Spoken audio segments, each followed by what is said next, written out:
U peršej oružanej borbi jeden od účastníkov bol i peršoborec Ďura Kiš zo Šidu.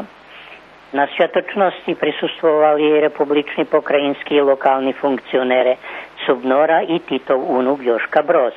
A od tih istorijnih časov bešedoval predsjedatelj pokrajinskog odbora Subnora Svetislav Atanacković i Miroslav Španović, funkcioner odbora za bezpečnost Vojvodini.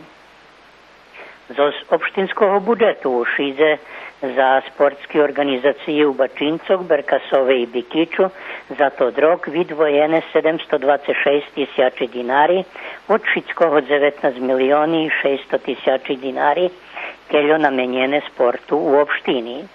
Berkasovčanje dostali najveće 246.000 za fotbal i 130.000 dinari za stolni tenis.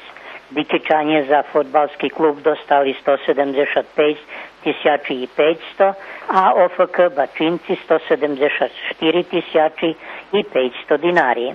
Šidski tri fotbalski klubi še zmahaju u opštinskej fotbalskej ligi, a Berkasovčanje maju i dva ekipi stolnoteniseroh, perša u Vojvođanskej, a druga u Srimskej ligi.